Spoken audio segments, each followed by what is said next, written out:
Hinson, 5 minutes. Thank you, Mr. Chairman. And I'm going to follow up on something that we've already had quite a bit of discussion about, and that is fentanyl. As a mom to two school-age boys, I'm particularly concerned about what the cartels are doing to continue to market and employ new tactics to reach children in this fight. And obviously, we've talked about Blue Lotus, and we are closely following the effectiveness of those operations. But my questions are really about the cross-agency communication and making sure that that is still robust. It's essential for countering cartels, but I'm just curious, are there areas where you believe that communication could be strengthened between ICE and other DHS agencies to make sure that we're really exercising that cross-agency cooperation to our best ability? I mean, I think we've done a really good job, particularly working with our partners at CBP. Certainly the DHS components, I think we're lockstep with and sort of fighting this particular issue. Obviously, you know, with some of our DOJ partners, we could probably improve some of the cooperation and the like, but, you know, there's a lot of territorial stuff going on, and, you know, we'll work through it and continue to work with our federal partners.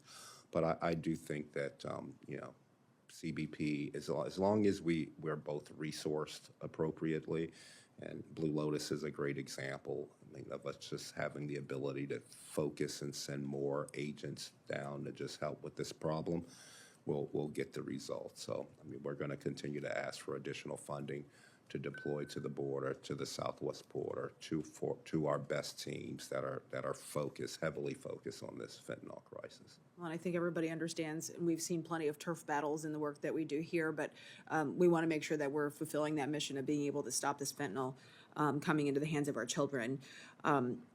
Let's talk a little bit about the Monroe Project specifically, since that is in the request. It's been successful in targeting cartels and connecting traffickers back to cartels. Can you tell us a little bit more about the work in that space? Because obviously with a $40 million budget request, I want to make sure that this tool is funded to the level needed for counter-trafficking from a comprehensive perspective. So if you can just elaborate a little bit on the successes that you've seen. No, it's been extremely successful. I mean, it's focused right there on the southwest border. It's largely successful because of the relationships we have with our Mexican partners. You know, we have a sort of TCIU. It's where Mexico is where we have our largest HSI footprint, which certainly results in, you know, some really good cases that are coming out of there. You know, again, the biggest thing that we've asked for in FY24 that's really going to help those investigations, and not just fentanyl, but human trafficking and drug smuggling writ large, is just giving those folks access to Raven. And just so that we can start dumping a lot of this big data and analyzing it and being able to identify additional TCOs and the like. So. Yeah. Well, and I guess my follow-up there would be, when you talk about access to all of that data, how are we really working to loop in local law enforcement? Because we want them to be able to see, obviously, if they've detained someone, we want to make sure that they have access to those HSI networks as well.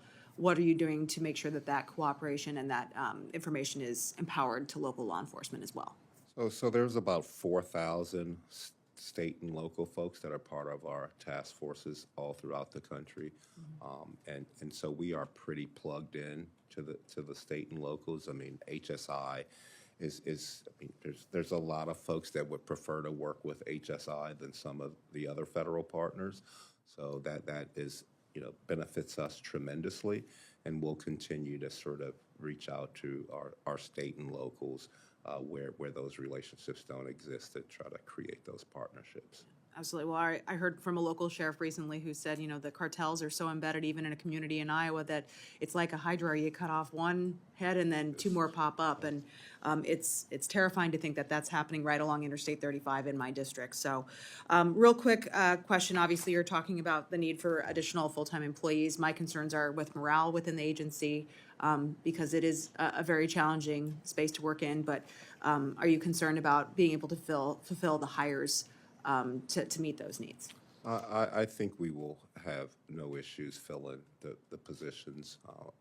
We get a number of our folks, at least 30% last I checked, coming from CBP. The other 60% or so are from the outside. At least we have not seen a reduction in applicant interest in our positions when we especially, you know, HSI and ERO in particular. These, you know, you usually get hundreds of applicants for every one job.